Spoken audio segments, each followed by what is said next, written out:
Shut up and sit down. Welcome to the Big Blue Offensive Podcast with Mike Trainer, Jay Jules, and John Depot.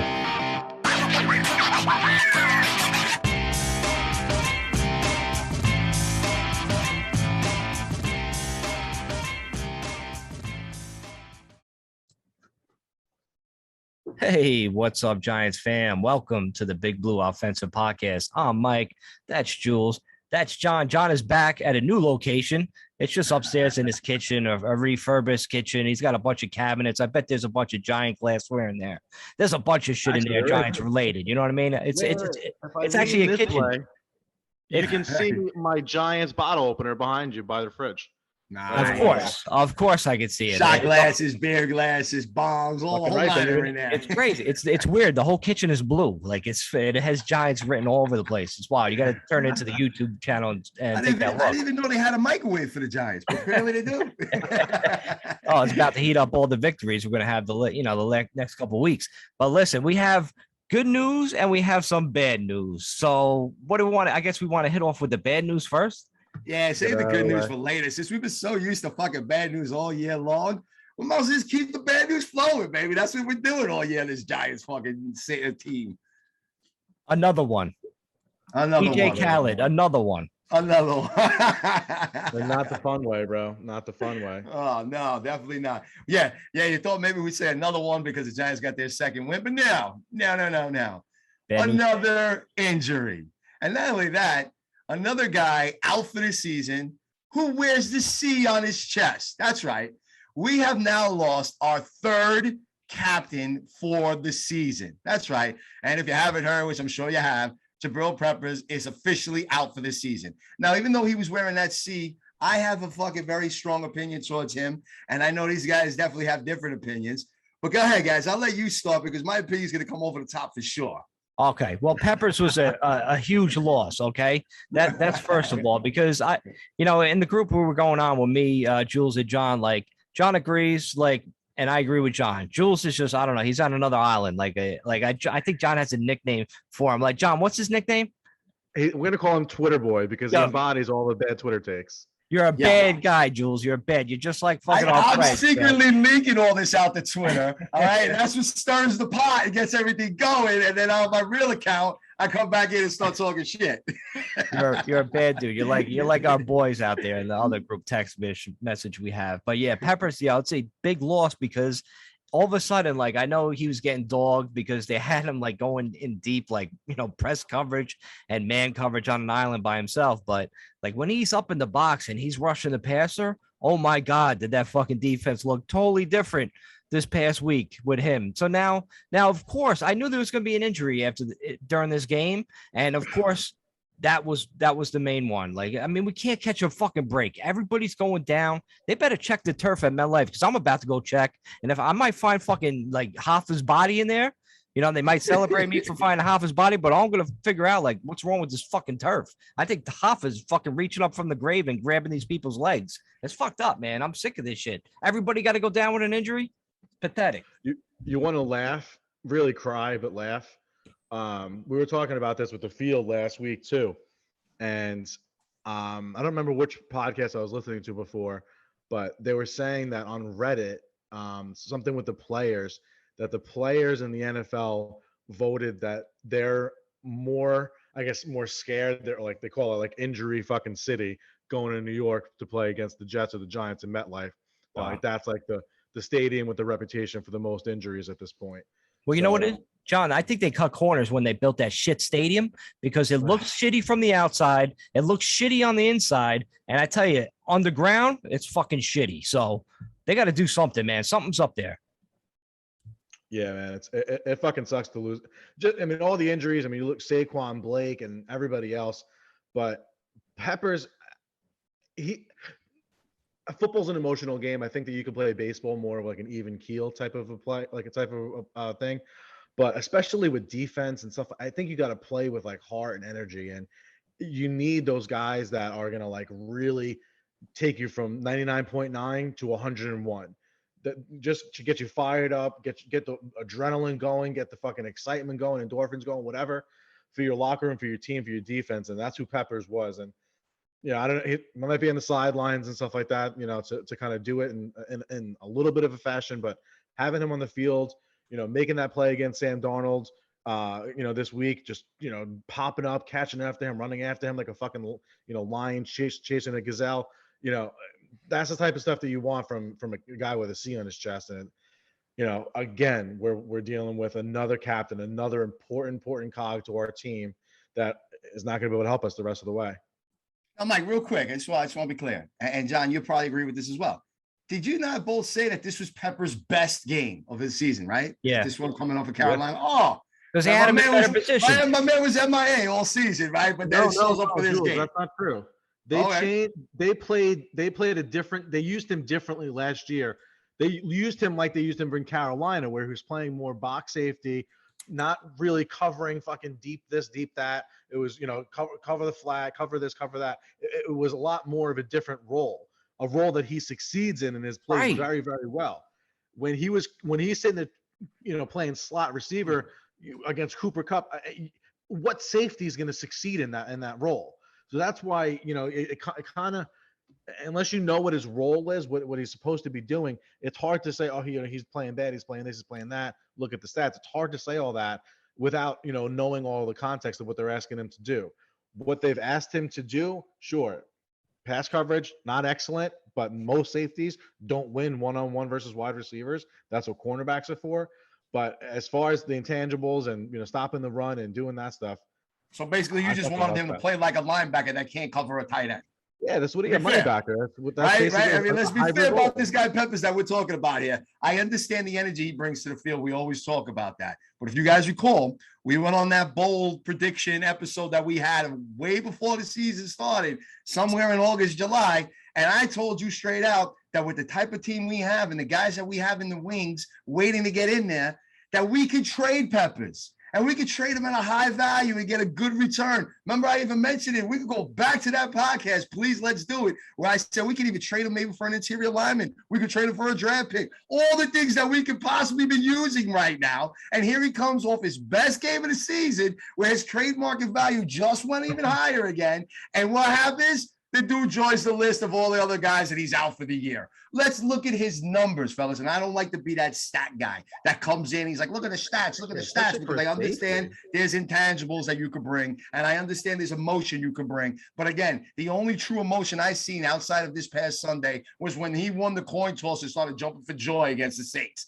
That's it. All right. Other than that, he is basically last in the secondary in tackles. Second to last. I think Bradbury has less tackles than he does. That's it. Everyone else has more tackles than he does. How many interceptions does he have for the year? 0. How many pass deflections does he have? 1. So what are you bringing to this fucking team for me? Mind you now, the guy that's been getting slack, people been saying he's missing in action. Where is he? What did we draft this guy last year as another second-round pick? Xavier. Xavier. Oh, McKinney. What's he been doing? I'm sorry. He's got 2 less tackles than fucking Adoree Jackson. 4 less tackles than Adoree Jackson. He'd be number 2 in tackles. He's got 2 interceptions, which makes him the second guy behind Bradbury for most interceptions in that secondary. And he's got 5 pass deflections. Once again, second in the secondary for having deflections behind Bradbury. And the guy don't even play every fucking down. Are you kidding me? It's a blessing in disguise that Peppers went down. It's a shame that we won't get anything for him because we're not re-signing him. He's a free agent after this year, so he's walking. So what's the point? Now we got nothing out of this guy except for maybe 1.5 good games this whole year. Let me play devil's advocate just right there real quick. All right, so maybe like Peppers leaves, but maybe he doesn't. Maybe he re-signs on a cheap deal because he's coming over an injury, so he does come back. I mean, you never know. But now we have to rely on Julian Love to play that other safety spot. He played well. So yeah, I'm kind of actually looking forward to him playing with McKinney and McKinney really establishing himself. And, hopefully he does. Jules, I'm so surprised, man. After the year this kid had last year, how you could be so violently against him like this. It's kind of surprising. He was so good last year. He's one of our best defensive players. Sure. All right. So real quick, and I don't mean to cut you off, and because I really do want to make a point on what you're saying right there. We've had him for 3 seasons, right? I got one good season, like 2.5. I had one good season, one injury-plagued season, and now he's out again for the year. So what did I get out of this guy? Yes, I still am okay with the trade. I'll never bring up that name, that wide receiver that's in Cleveland I don't want to talk about. But, when you look at when push comes to shove, he's had now 2 injury-plagued seasons out of 3, and he had one good year. That's it. He had one injury. That's all I got out of him. He had one injury in his first year at the end of the season. He missed like 4 games, right? And he got off to a slow start that year.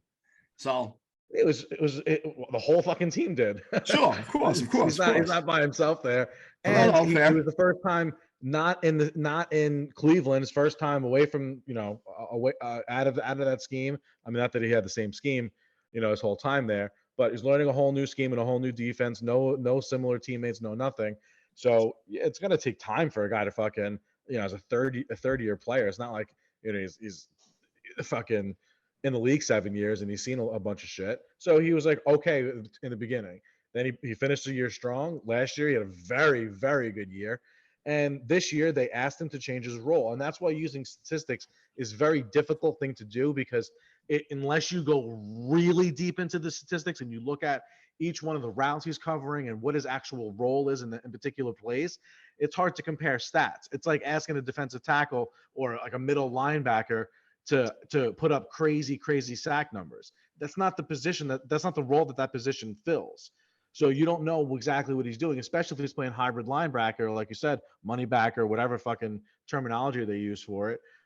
It may influence that. Now, I'm not saying the kid was playing awesome, but to be this down on him, it's very surprising to see that from you. Let me just bring some good news. Can we talk about some good news now? That the Giants actually won the game. I think we're done with Peppers. He got enough airtime.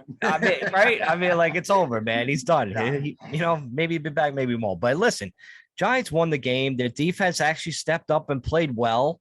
It was going against Carolina's defense, which I know people have them ranked like top 10, but they were top 5 defense the first 3 games. But after that, they were dead last in defense. So I don't know really actually how to feel about that, but I know Jones stepped up. He was throwing to guys we never heard of. Of course, Sterling Shepard was out again with an injury. That dude just cannot stay healthy any year. He's probably like the next to go on the IR if I want to be honest with Peppers. Like I'm kind of figuring that's the case because his hamstring just doesn't look right. Even when he played last week, remember I said on the podcast, he did not look right. He wasn't getting open. So I think he could be shut down. And like, come on, we got to figure that's going to happen. But, Jones stepped up. He played great. He played a nice catch, on the little end around they did when he ran out in the flat. It was, don't forget, the game was 5-3, 5-3 and like late in the third quarter when Jones made that incredible catch. So like, obviously the dude's a baller, franchise QB. So like, it was good for them to get a nice win, but we obviously after this, we got to go to Kansas City, and that's going to be tough. And then we got the Raiders, which it's a winnable game because the Raiders are like up and down. And then we have the bye week. So I'm just hoping for the best going forward these next 2 weeks. But like, we'll see. We'll see what we're made of. Like, let's hopefully we get guys that come back for this game on Monday night. But about the recap for this game, what do you guys think about the game? I think it was annoying to watch the beginning of the game with not being able to punch it into the end zone, especially that drive where, Kyle Rudolph is out by his pinky toenail and they get a touchdown taken off the board. And honestly, bro, I don't know that I've ever seen a team that gets more touchdowns taken off the board than the Giants the last year or two. It's real. It's almost like fucking, it's maddening. You know what I mean? It's ridiculous. It's like every other game they get a touchdown taken off the board. But once Daniel Jones makes the fucking gloveless Odell catch and just sets fucking the world on fire, the team responded. The team responded after that. They basically blew him out from that point forward. 20-0 run in the second half.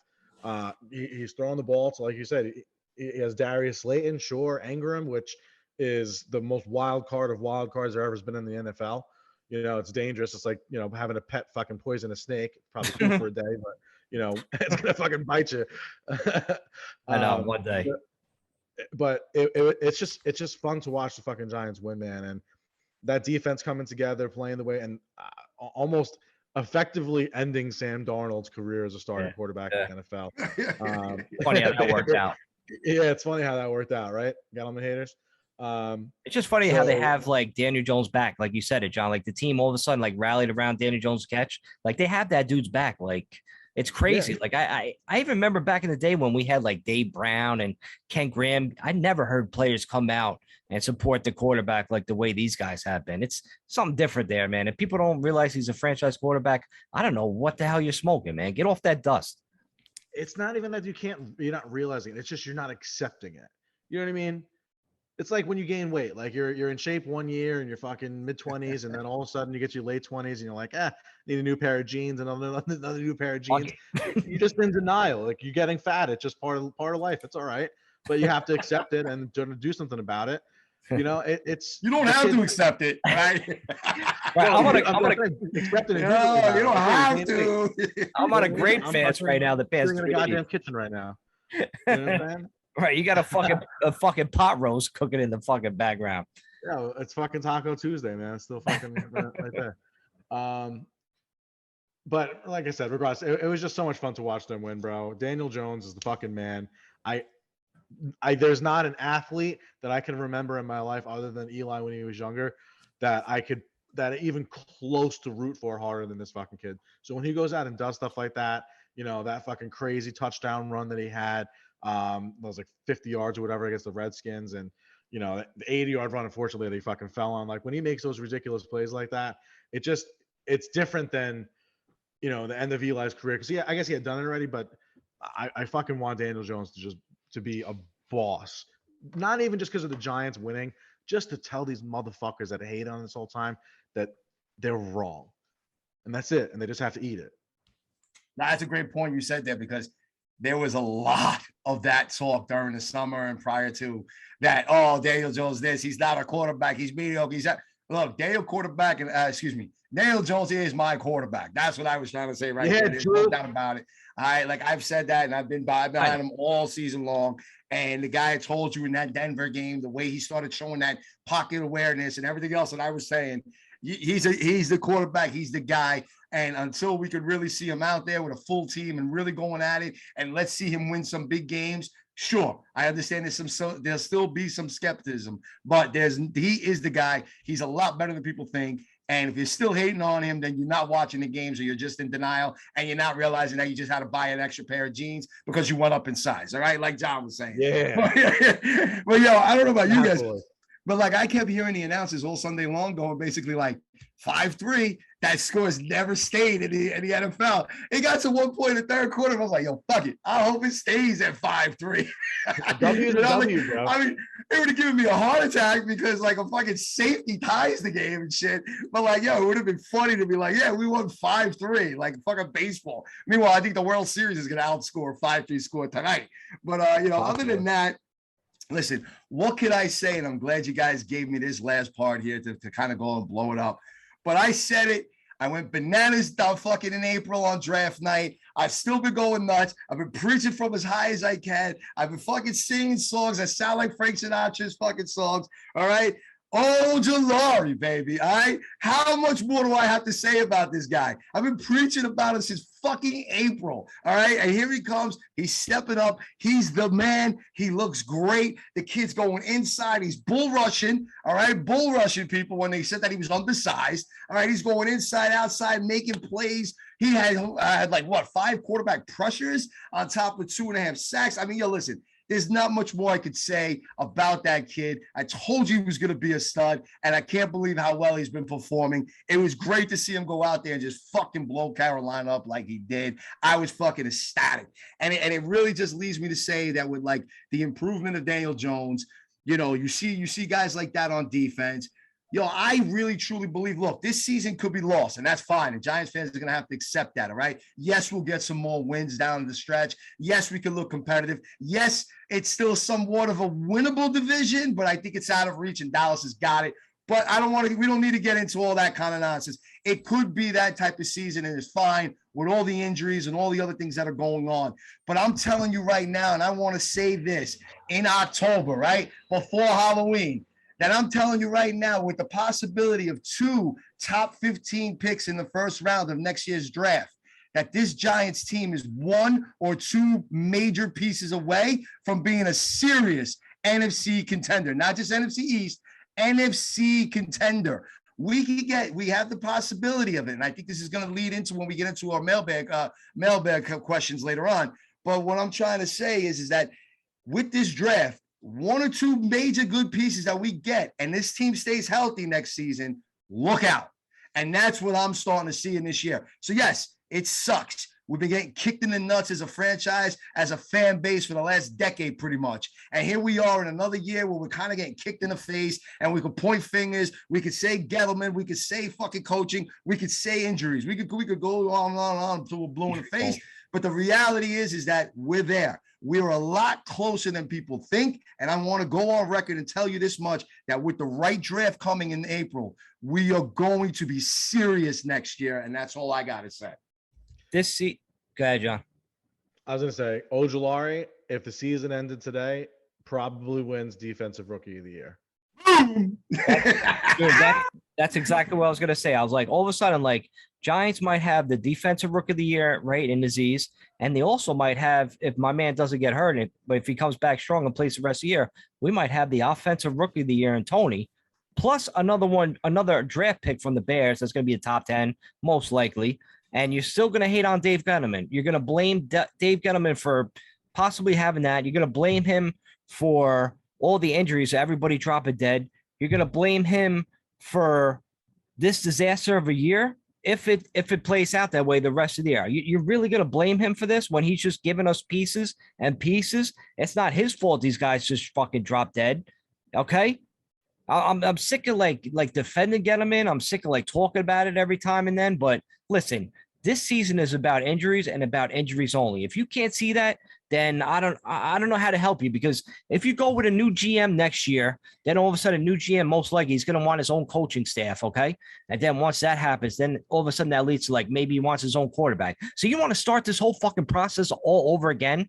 Okay, I understand this is 4th year, but circumstances happen. Last year was COVID, new coaching staff, new playbook. You can't get over that. Shortened season, no training camp. This season has been about all injuries. I mean, come on, man. You're going to want to – these motherfuckers want to fire Joe Judge. Joe Judge pretty much has the same record as Bill Parcells in his first, 18 games. So you're really going to fucking knock him? You guys just want to chase people out of New York. You want to chase Judge out. You want to chase Gettleman out. You wanted to chase Tom Coughlin out. You wanted to chase Eli Manning out. And look what the fuck happened. So, slow your roll, man. Stop listening to the media. Stop listening to their dumb articles that come out. You got to fire Gettleman. You got to do this. Just have your own opinion, for fucking Christ's sake. Listen, I just want to put one note to that, right? And not to go on about Gettleman, because we talk so much about him, and everybody knows how much you guys support him. I'm pretty sure John's got a fucking tattoo on his arm that says Gettle got it, right? So we got it. We understand. We know your side of things when it comes to that. But all I got to point out is this. Remember when we were going into this 7-game stretch of death, and oh my God, this is one of the hardest 7-game stretches that any NFL team has to face this year, right? Fair enough. What was my prediction? I said we got to go 3-4 through that stretch. That's what I said. We got 2 wins.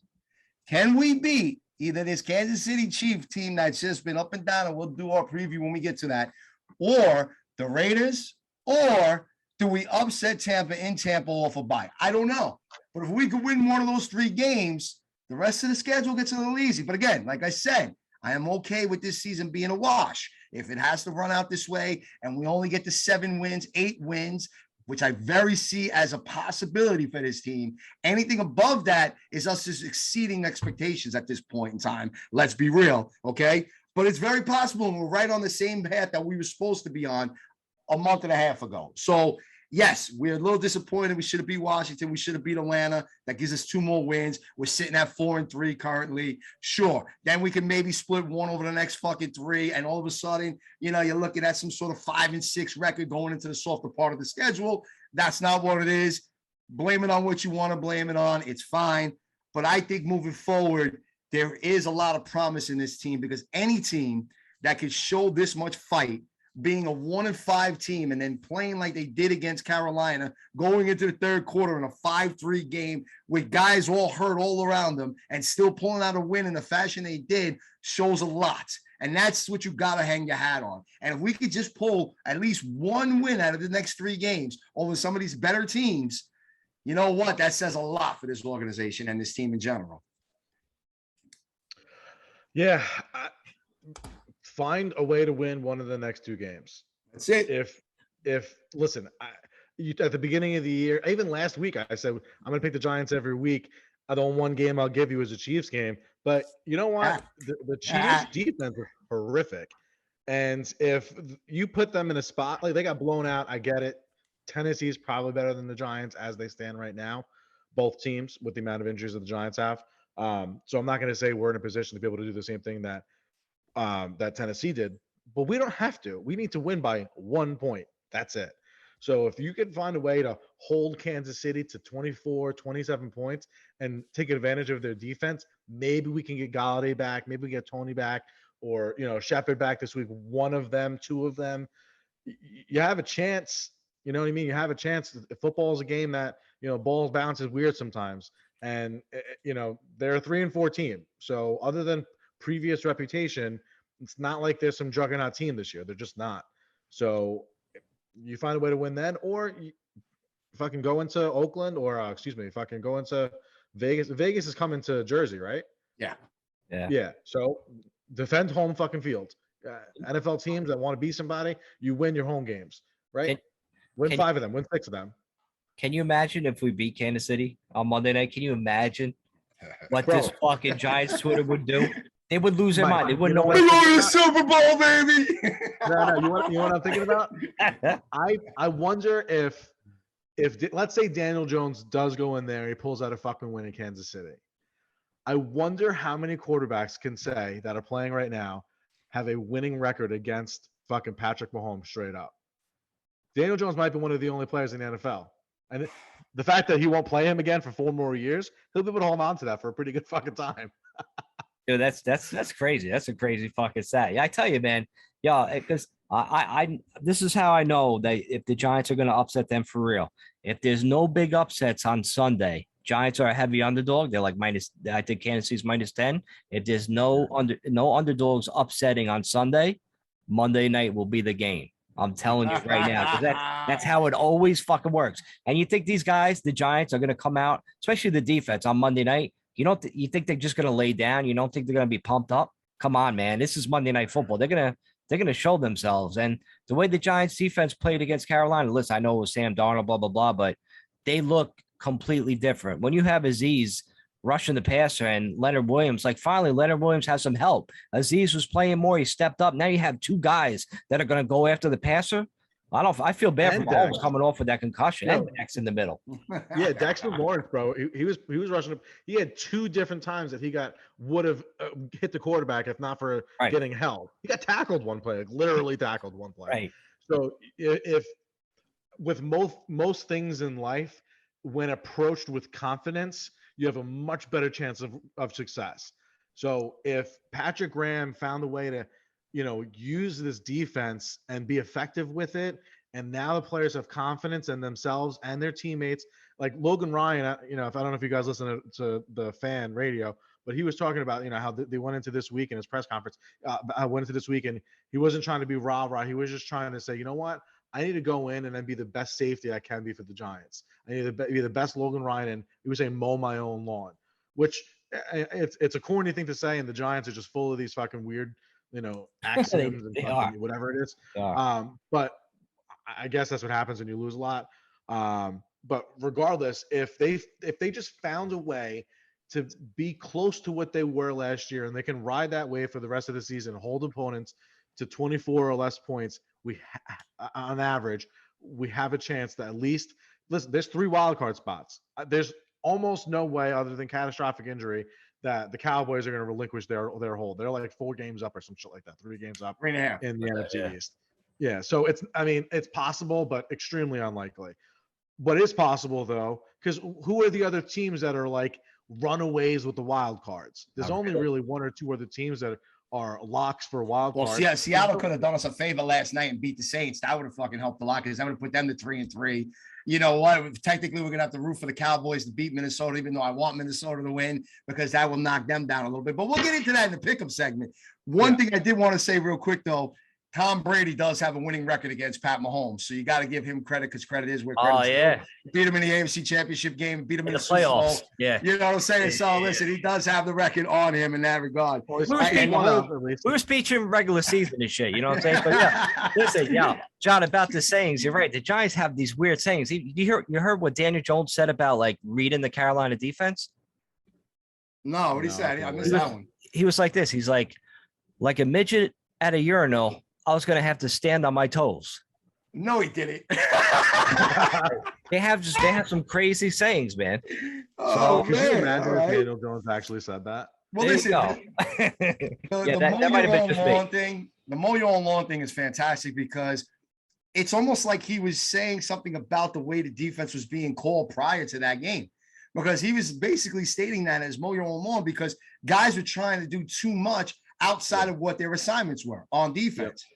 So, like, literally, that's what was kind of a bit of a problem. So we will see. They're going to get a big test this Monday night with, Kelsey and Hill and all those guys that are coming to town, Mahomes. So they're going to their house, but whatever. But you know what I mean? Like, that's going to be a big test. So mow your own lawn, and we're going to expose who needs the help and who doesn't. Love it.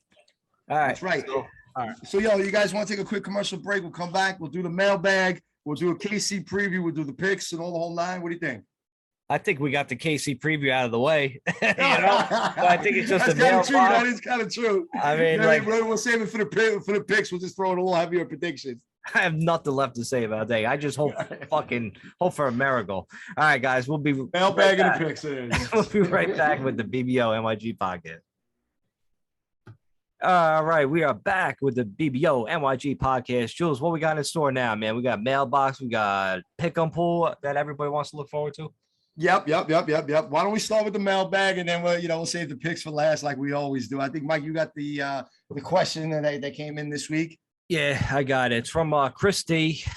Christy was like, would you, as a Giants fan or GM, would you take your first round pick and the Bears first round pick, most likely being in top 10? Would you give those two picks up to trade all the way up to number 1 to draft a certain defensive pass rusher from Oregon? John, So, John, what's his name again? You know him pretty well. Oh, Thibodeau, Kayvon Thibodeau. I don't know exactly what his name is. He's got a weird. Don't name ask me to pronunciate it. You know I'm telling you. Yeah. That's why I went to you guys. I was like, I don't really watch college football. I mean, I'll try. I'll definitely try if you want. It's Kayvon. Yeah, no, man, I'm not attempting. I'm just gonna spell it. It's THIBODEAUX. THIBODEAUX.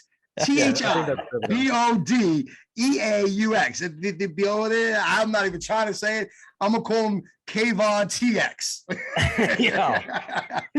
All right. I'll ask you guys a question. Let's say he's the equivalent to Chase Young. No, then no, I don't want him. Absolutely not. Chase Young sucks.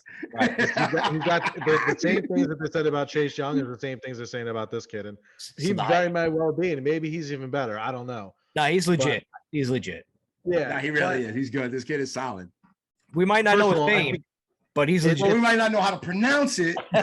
So if anybody listening and you want to shoot us a DM, thanks for the question, Chris D, and I'm going to answer it for sure. He hit us up in the DMs on Twitter, and that's BBONYG podcast. He DM'd us this question, so we had to, come back and answer this one. But yes, hit us up, man. It's spelled THIBODEAUX, and I know when whoever's does the announcing for the Oregon games must have a lot of fun trying to pronounce that shit. I'm not even going to try. That's TX to me for the rest of this year and probably into April until I can hear that shit pronunciated like 400 times, and I still ain't going to get it right. I think it's Thibodeau. Thibodeau? Thibodeau. I think it's John. That's right. That's how you put it. John. All right. I need to hear that 398 more times. It's a good thing that we put this podcast online. You could just keep pressing fucking 15 seconds back. That's it. That's it. But I don't know, man. I don't know if this kid. You're gonna take 2 first-round picks. You know, their first-round picks have been fucking good players for the most part.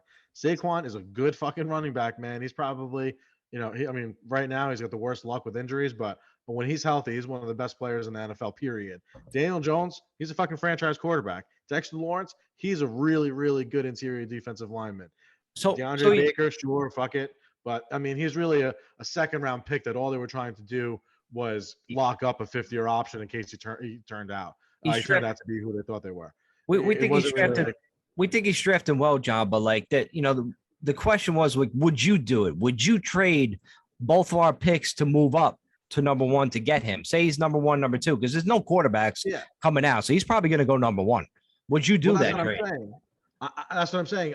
With their track record of being able to hit on first-round picks at the clip that they do, I'd rather fill 2 positions because what if you could find a way where you get another premier pass rusher and a premier offensive lineman, whether it's a right tackle that's going to take over for Solder / Matt Pert, which I hope isn't the case.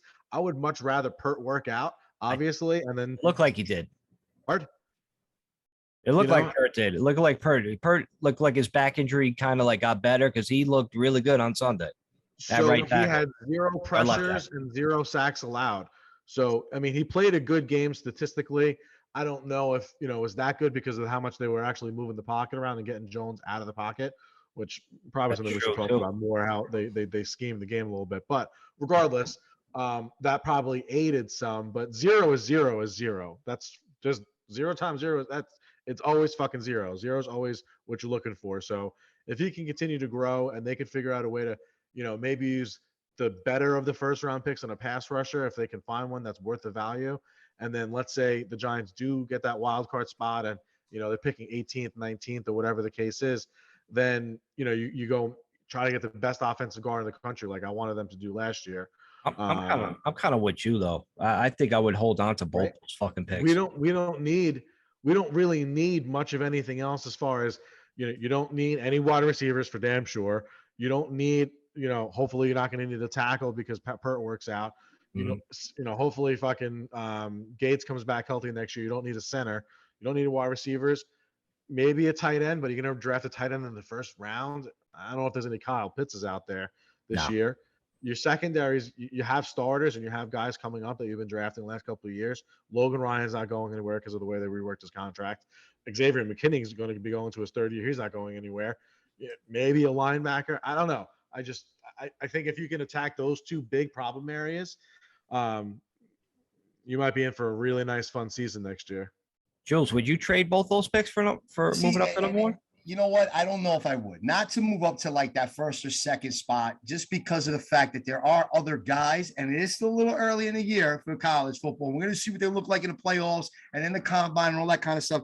Because look, as much as I hate to admit it, because I am a Penn State fan and I can't stand Michigan, listen, that kid, Aiden Hutchinson, looks legit. That kid looks like a stud too. You're going to have him in the draft. Yes, the kid from Oregon might be better. Aiden Hutchinson.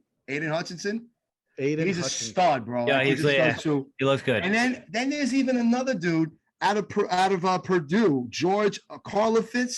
He's a name you just keep an eye on, all right? And I know I butchered that last name. It's Karlaftis. George Karlaftis. Yeah, it's like Greek. Karlaftis.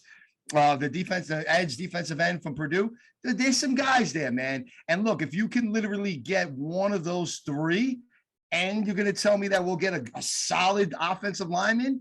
No, hell no, I ain't trading up. You know what I mean? But if it comes down to a point where the other 2 guys, say like Hutchinson and my man TX is off the board, and like there's only like really one premier edge rusher left, and we got to trade up to that spot, and maybe it costs us like a 2nd round pick or one of the 3rd round picks in a combination of picks, possibly. But to then give up both 1st rounds just to get that one guy, no, I'm not at this point in the season, unless I see that kid from Oregon just blow up the rest of the year, go to the Rose Bowl with Oregon, and he goes crazy in the Rose Bowl, goes to the combine, crushes and sets every record. No, because I don't want another Chase Young on my hands. Because let's face it, guys, Chase Young, I don't even think he has a sack yet this year. So hell no, I don't want to waste 2 first-round picks when we need to address both sides of the line of scrimmage. No, I think he's got 2 sacks, Chase Young. Yeah, whatever. Tupoljiacs. Yeah, whatever. I like that guy. Still, No, it's I'm less calling than like TX right now. 3 His different name is TX. Listen, rounds. I It's wouldn't. the same as Dexter Lawrence. I wouldn't trade up either. I agree with both you guys. I'd rather keep those two number one picks because say if it does turn into like a top 10 and you have like say like 3 and 8 or whatever it is. And I think there's like, I mean, I tell you, I'd take Hutchinson in a minute because they comparing him to like Bosa, the way he's been balling out there. Then you got a kid like Drake Jackson from USC. He's another edge rusher. That's another He's one. having a Yep, year. that's definitely another one. And then don't forget, like if you do want an offensive tackle, there's a certain guy in Alabama, like Evan Neal, like he's just. I think he's gonna go top 3-4 though. I really would be surprised if he falls any lower than that. Maybe you take him number one then ahead of like the defensive guys. Like I mean, you got guys from like Penn State, like Rasheed Walker, like he's pretty decent too. So like I tell you, there's gonna be guys that we're gonna get on both sides of the ball. And that'd be very impressive for us to get like both those guys. But John is right, though. We didn't mention like the Jason Garrett game plan where they were saving Daniel Jones's life because they were rolling him out left and right all over the place, like doing reverses. Like, yeah, I mean, it was out of control. Like he really protected him. And it's a damn shame that he had to protect him that way because we couldn't really open up our offense. That's why that's going to suck. Like another week without Andrew Thomas. And you're going to have to start Matt Pert there and Soldier and then our mix and match on the inside offensive line. It's going to be a little tough, man. You might see a lot more of that kind of shit. It's going to be a tough game to win on Monday night. Well, reality check real quick is it's another 2 weeks without Andrew Thomas. He's not coming back till Tampa. Right. And get that name out of your thoughts because he's not going to be there. So hopefully maybe Pert's getting a good lesson. You know what? KC doesn't have much of a pass rush. So let's keep our fingers crossed that Pert gets the job done on Monday. Word up. Yeah. All right, so I guess we're tied for the picks. Go ahead, John. I think so, man. Oh, what do you think of the possibility is that we take one of those first-round picks, trade back, and get a second first-round pick the following year? Not if the talent is right, and you're telling me we got 2 top 15 picks. We have 2 top 15 picks where we can get one of these legitimate pass rushes. and an interior lineman. Hell no. You snatch that shit up because I'm gonna tell you right now, with the right pick in the second and third round, shit, you can even trade. I'll trade both my third round picks to get an extra second round pick. And those are the type of pieces that I'm talking about that I mentioned earlier tonight.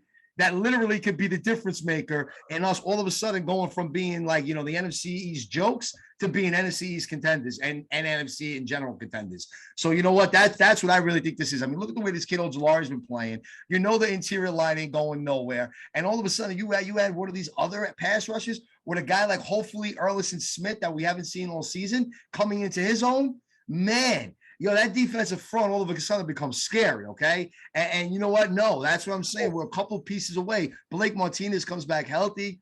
Look out, dude. Look out, man. That's all I got to say, and that's what I've been saying. Let's hope for the best. All right. Let's go with these picks. Do it. For play action pools, people, man. Play action pools. Get on that website, man. It's a great website to get. Like, we're in partners with them. They have a lot of different games to play, so it's never too late to just sign up and get in one of these contests. But for our pick 'em pool for the year, the standings goes Woody, man. Woody's just crushing. He has like 85.5 points, man. Number one, leading the league. Goddamn Woody, man. He better be fun when he comes on the show since he's going to probably win this thing. He's got to come on. If the winner has to come on. Winner has to come on. I mean, that was the whole point of this contest. Our Diafo 83, he's right behind there with 76, but not really right behind. Then you got the Big Blue Offensive Podcast. Holding it down. 73, we're right there. John the Boar making a comeback. He's at 69. Big Blue, 68.5. Not quite 69. You're missing the let me not go there. And MFT, which is me, 67.5 right there. They got Nancy, 66. Bobby Boucher, 65.5. So, guys, we need this, man. We're down 12.5 points, man. We need to hit our key bets. Let's do it, man. Let's do it. Yeah, key bets. Key bets has been a little bit of a thing for us. I think we've been like 1 for 3 all year, like 33%. Like, hey, go opposite of our key bets. Yeah. All right. Listen, if you haven't paid attention to this segment and you really like the betting and you're not into it or you are into it, man, go against the key bets because I think you've been at 66%, which is like fantastic. And you're fucking crushing it. Right. Always go the opposite. Always go the opposite. Shit. All right. So the first game is Thursday night. We have the Cardinals are at home. They're playing the Packers, which the Packers are shorthanded. Everybody got COVID or something. Everybody got the definitely they're saying Devontae Adams, which Devontae, that's a huge fucking blow. Alan Huge Lazard, blow. another wide receiver out. So they're without their starting wide receivers. Cardinals are at home. They're -6.5. Yeah, and that doesn't make you that doesn't like start setting off alarm bells as a gambler there, Mike. Only 6.5? Only 6.5. Why? They might be without their star fucking receiver, and all of a sudden they come into town on a short rest, and it's only 6.5. I gotta take the Packers. That's right. You heard it. I'm going Packers. I'm not betting against the Cardinals until they prove me wrong, man. They've been on fire all year. I'm taking the Cardinals again. So it's up to John. John, you're the tiebreaker here, bud. Packers. Cardinals lose their first game. Oh, let's go. If Aaron Rodgers pulls this game off, throwing a no names. All right. What's up. Next game, the Bengals are away. They're in New York. They're coming to the terrible turf. They're -10 against the Jets, which lost Zach Wilson for probably 2 to 4 weeks. Hey, listen, if the Bengals don't roll the Jets here, I heard they brought in Joe Flacco, I think. That was like the latest news that broke like Tuesday afternoon or something like that. Dude, if the Bengals don't come in riding, I understand they're riding high from a win against the Ravens and they're looking good, but they want to stay on top of that competitive AFC North rather. Yeah, they win, they cover. I think they win by like 20, but yeah, they should cover 10. Yeah, Bengals it is, man. I'm taking the Bengals. I can't take the Jets at all. I don't know what the hell they're doing. They have no linebacker. Yeah, the Jets are losing for Trevor Lawrence. Oh no, wait, that was supposed to be last year. Bro, could you imagine the Jets lose by 20 points and lose by like 50-something points in back-to-back weeks total? Oh my God, could you It imagine? could happen. They have no It linebacker. could happen. It might happen. He's out. Like, I don't know who I think they're trying to get like some guy that hasn't played in like 8 years to play linebacker. Man, what a shame. I mean, it could be a lot worse for Giant fans. It could be a Jet fan. That's Next fair. game, the Bills, New York team, they're at home. They're -13.5 against the Dolphins. Well, your boy will be there on Halloween. So, yes, that's right. I will be making an appearance to go to the Buffalo game up there. Giants play on Monday night, so why the hell not, right? Not like I'm missing the game. So I'll be up there. You know I got to root for the fucking Bills. I can't go against the Mafia. 13.5, sure. Why not? They win by 25. Yeah, I'll take Buffalo. Yeah. Dolphins stink. All right, next game, another large spread, which I actually kind of like them. The Rams, they're in Houston. I don't know who Houston has anymore, but the Rams are -14 points. Come on, dude. Are we even talking about this? All right. I mean, listen, I understand both the Rams and the Cardinals made it interesting, made you lose your fucking mind, made you pull out your hair if you took them in the survivor pool last week, but then they just came out and demolished them in the rest of the game. So, yeah, I don't see that happening any differently. Rams should go into Texas and whoop that ass. They'll win by 25 too. I agree. Yeah, all right. They have no defense in Texas. All right, next game. Atlanta's at home. Fucking Atlanta. Yeah, Atlanta pissed me off because, dude, I would have been 5 for 5 in these fucking spread pools that I'm in last week, but I had Atlanta -2.5. Of course, Matty Ice throws his fucking dumb interception late in the game, and they only win by fucking 2. Atlanta, they always find a way to fuck me. Atlanta's at home. They're -3 against the Panthers. Fuck this game. I'm never taking the Falcons or anybody they play. I'll leave it up to you guys.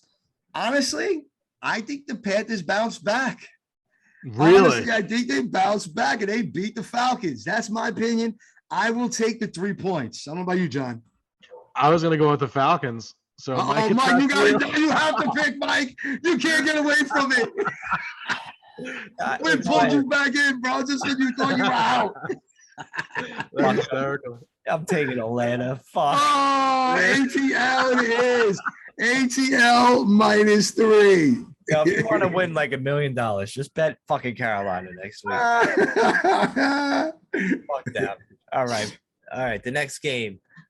The 49ers are -3 in Chicago. Yo, I don't know what to think about this game. Like, I've been trying to pick the 49ers every single week. Except I think I took the Colts last week, but whatever. But every week I'm like, 49ers. Oh, no, I was on the 49ers last week too. They bounced back. They're coming over. They're going to win this game. They suck. The 49ers, look, I just want to real quick on a quick side note here. If you take away that Super Bowl year, they are just as bad as the New York Giants over the last fucking 6. Just saying, all right, folks. So yes, they got a fluke run to the fucking Super Bowl a couple years back, but outside of that, this team is whack. They suck. With that, I'll take give me the 49ers.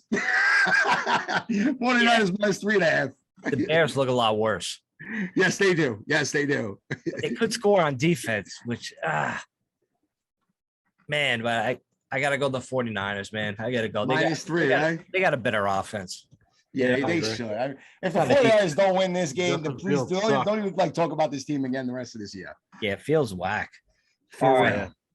Next game. This is a game I actually kind of like. I actually like them to get their first win, but the Eagles are minus 3.5 against the Lions.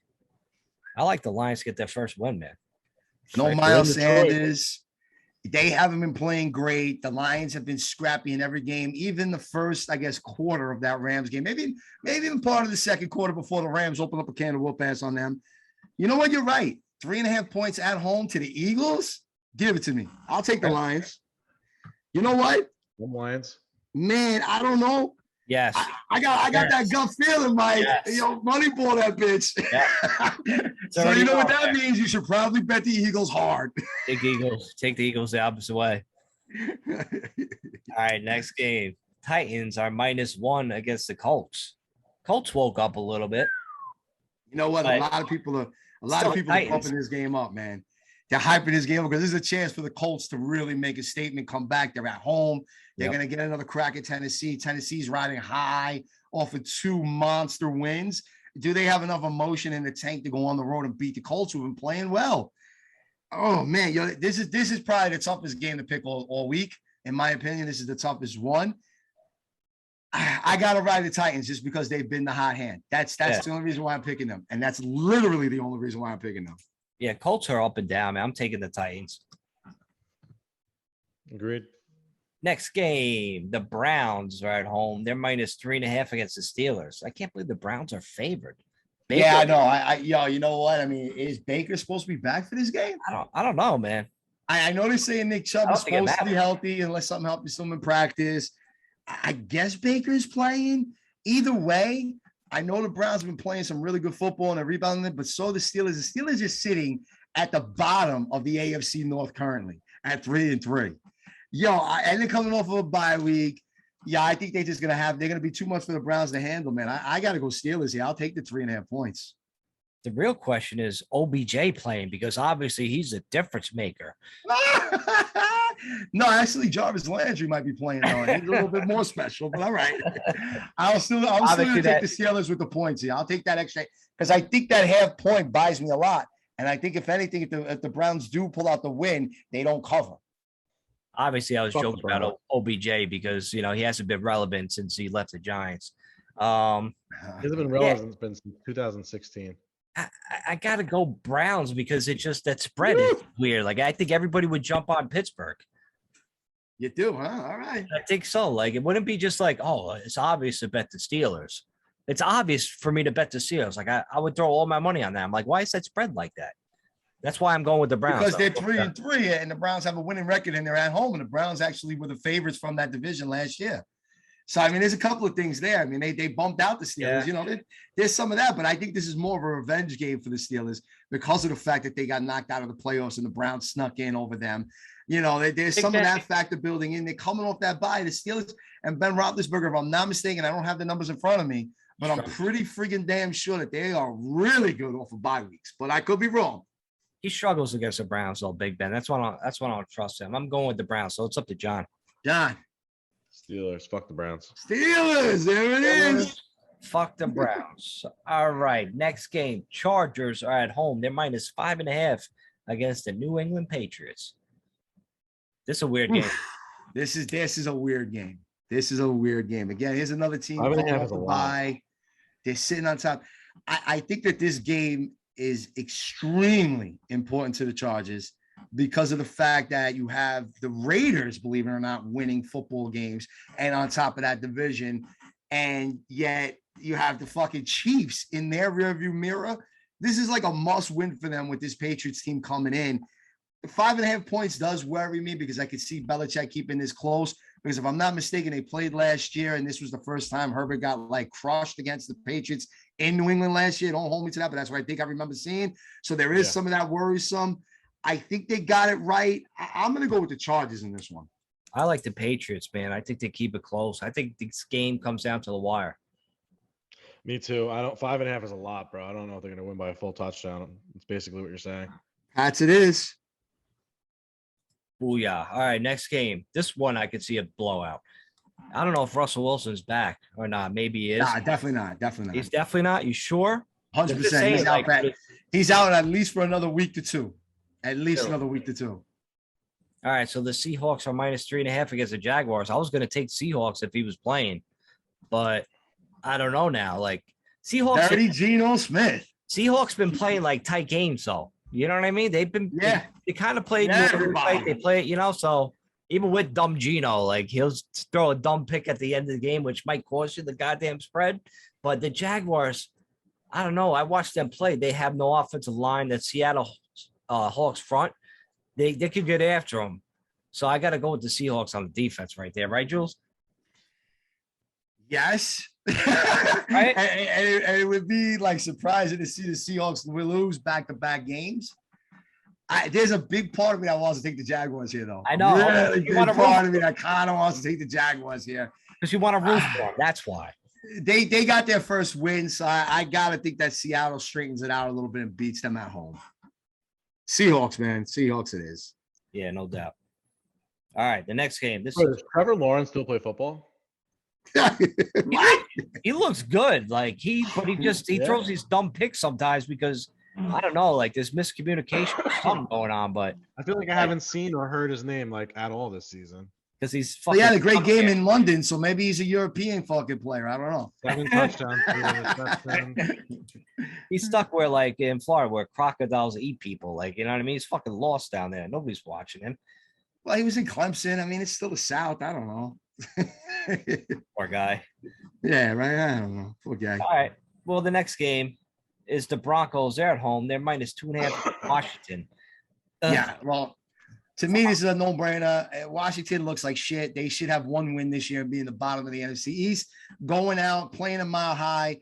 I would be absolutely stunned if they pull off a win there. I'm all in on the Broncos here to pull this one out. I like the Broncos -3.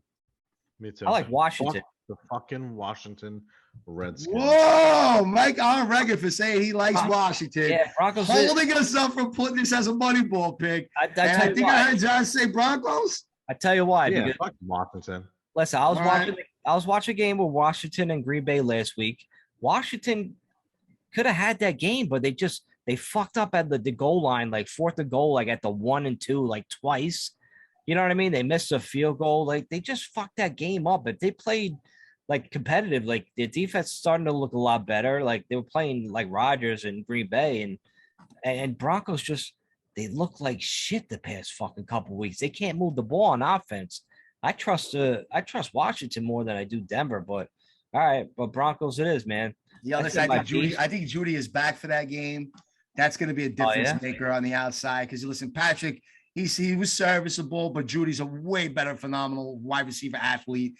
If he is 100% back, which I have been reading and they're saying he is, it's him all day with him and Sutton and then Fant and then the running game that they have. I don't know if Washington can stop it. We'll see. All right. Next game. I'm never betting against Tom Brady. Tom Brady is going against the Saints. Tom Brady is -5. The GOAT. Yo, you see him on the Eli and Peyton show last night, man? Yo, it was fantastic. And also Marshawn Lynch was fantastic too. He's like, man, what the fuck are they doing? He's cursing and shit like he's just chilling with his boys. He was calling Peyton like big bro. Yo, Eli little bro and shit. He was mad funny, man. I mean, look, yo, the reality is with that game is that I think that Brady has established or identified himself as a player, where it's not Brady and Belichick in New England, which you could grow to hate. And I think there was a lot of hate towards that just franchise and him being faced with it. We're now down in Tampa. He's like a fun kind of guy. Like you don't hate him so much. Yo, listen, that whole thing with him throwing a 600 touchdown pass, and Mike Evans giving the ball away to that guy, and then it came back that like the dude got like a free beer and maybe a hot dog and a hat or something like that, and then it went into so much more, bro. The more and more you keep reading, like, because now I think it's up to the fact where he's gotten like he's got season tickets for the rest of this year and next year. He's got like autographed jersey from both Mike Evans and Brady, autographed football. Mike Evans gave him his cleats autographed. On top of that, I think last night Brady was mentioning that he's even hooking him up with some Bitcoin. Yeah. Mike, you're the Bitcoin guy. Right. You know that's some big shit right there, bro. That's like a fucking, depending if he gives him like 1 or 2, he might be in 6 figures at that point. Yeah, he gave him 1 Bitcoin. And that shit's going to be worth like over 300 grand next year. Yeah, I'm just saying, right now I think he's at like 65,000 or some shit like that for 1 Bitcoin. Yeah. He even disclosed how many Bitcoins. He said Bitcoins, if I'm not mistaken, but whatever. Lucky anyhow, I know we're going on a tangent here. Obviously, we're taking the Bucs because, listen, man, Jameis Winston is up and down. Even though I know there is that revenge factor in play, okay? This is Jameis Winston's first start against Tampa Bay, where he could kind of be like, fuck you, Brady. Fuck you, Tampa. All right? And I don't mean to keep dropping the F-bomb like that, but, we're better to do it but in New Orleans. And you know what? They sometimes play a little shaky in that dome. I don't know, but if Antonio Brown is back, the way that team's been firing on all cylinders, man, it's gonna be hard to stop Brady. I gotta take the Bucs at this point until I see other. You're right. Like Tom Brady's a fun guy now. Like he's getting carried out of the, hanging out at the pool, getting all fucking hammered. Remember he was fucking hammered. He's tossing on Barney trophies. Like, I got fucking 6 of these. I don't need any more. Here, take it. Fuck it. Like they were carrying him out, like it was like Weekend at Bernie's. How like we used to carry you out, Jules, at O'Brien's and shit back. Yeah, no doubt, exactly. I thought it was at Dicey Rouse. I was catching flashbacks. Like holy shit, like man, bringing it back. Tom Brady, man, he never ages. This fucking guy. Yeah, Tom Brady, it is, man. All right, next game, the Cowboys. Fuck the Cowboys. They're minus 2.5 against Minnesota. That's the Sunday night game. I don't know if Dak is playing or not. He's playing. They just like that. Like they like to now, like just put like Dak in limbo. Like they like to play games. Look, he's hurt. No, he's not hurt. Oh, look, he played. He threw for 300 yards, 3 touchdowns. He's amazing. Like fuck him. Fuck the Cowboys. I hate them. Yes, in a weird way, them winning could kind of help the Giants. But plus, since I said this season already sailed, fuck that shit. I'm going all in on the Vikings. I think the Vikings are getting punked. I think they're underrated. Don't forget, they literally were a field goal miss away from beating Arizona and breaking up their perfect season. All right, they've been down the stretch on a couple of things. They've been up and down a little bit too, but they also have Cook, who's 100% healthy. Jefferson's healthy. The whole team is ready to go. I'm telling you right now, we're going to see what this Cowboys team is really made of. But until then, I will take the home team with the points. No doubt about it. Give me the Vikings plus 2.5. Cowboys give up a lot on the pass defense. I know they got Diggs, which makes interceptions like pretty much every game. But the Vikings, what do they do well? They throw the ball well. Cousins just throws the ball all day with Thean, Jefferson, and shit. And you're right, with Cook back. Like Vikings, they're a strong team, man. I got to go with Minnesota too. Vikings plus 2.5 it is. And then the last game, the Monday night game that we all talked about. The Chiefs are at home. They're minus 9.5 against the New York Football Giants. That's crazy. I'll tell you this much right now. If you told me right now that Galladay's playing, Tony's playing, I know Barkley's out, I know Thomas is out, and maybe Shepard, right? Can I get Shepard? Can we have all 4 healthy receivers at the same time with Slater, Galladay, Tony, Shep, all on the field at the same time? I don't know if we win, but I guarantee you the Chiefs don't cover. Now, here I am on Tuesday, right? The game's not till Monday. That's just almost a week away. But if you told me we have all 4 healthy wide receivers, all 4 of them, I'm telling you right now, the Giants might lose, but the Chiefs do not cover by 10. If the spread should be 10 because that's where it's currently at because Mahomes did come out of protocol. I think that line was a little early. It's fine. Mahomes is playing. There's no doubt about it. All right, but 1 or 2 big hits, you know what? Maybe something happens. He's out for the game. Who knows? But like I said, right now, I will take the Giants. And I'm not saying that as a homer. I'm saying that this Chiefs team has been up and down all season. Teams have been hanging with them. They don't look right. This Giants team, if I have those 4 healthy receivers now, if all of a sudden I hear on Monday there's only 2 going, ain't the same fucking confidence. But because we have to pick tonight, I got to go with the Giants plus 9.5. I'll go with the Giants. Giants it is. Guys, we didn't do the money ball. We only got one money ball. We only put it on the Lions against the Eagles. All right. We got to pick 3 more. We kind of skipped it. I don't know if we're not feeling it or we're nervous. We're psyching ourselves out. I'm not sure. We're going to try something different. All right. We all agreed on that one, right, with the Lions. Now, I want each of us to pick one key bet. Done. Right? Done. All right. I think John, the non-betting man, deserves to go first, and he has his choice of the field. All right, right? Because you want the first pick so you can pick any game. You don't want it to be like, oh shit, you picked the one I like. No. Hold on. Can I bet what John's gonna bet? As a key bet? We can definitely do that. Can I do that? Before Jules just Tasmanian Devil the show, I was gonna say Moneyball that shit when we're talking about the Giants. So I will stick to that. Moneyball that shit. All right. And that's without even like the guarantee of the four horsemen actually playing. Bro, that's what I think I'm going to nickname them now. From now moving forward, the tandem of Slayton, Shepard, Tony, and Galladay. That's the 4 horsemen of the apocalypse. If the Giants can actually have them on the field at the same time, you will see the apocalypse of this offense. All right. You heard it here first. The 4 horsemen. All right. That's the first money ball. Mike, you want to go next? Yes. I'll take the Seattle Seahawks at home -3.5 as a money ball pick. Money ball pick, huh? So you know what?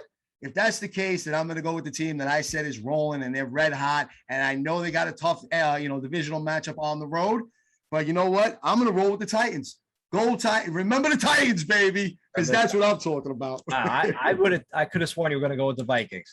All right, that it is. Almost. It was between them. It was between them. But I said, nah, you know what? We'll roll with the Tennessee Titans. But honestly, if I had one more pick, it would probably be the Vikings. That's a pick. Right. I think that wraps it up for us, guys. Good episode. Coming off a win. Too bad we couldn't enjoy everything further because we had lost another captain to another injury ending for the season. But so what? We'll put it behind us. Let's have some fun. Maybe the 4 horsemen of the apocalypse comes out on Monday night and we can see all 4 of these guys on the field at the same time. You know what? We keep rolling that offensive line left and right against this pass rush, throw a few screens, quick quarter, wide receiver outs. Who knows? Like I said, I'm saying that the Giants don't lose by double digits. That's what I think could happen on this Monday night coming.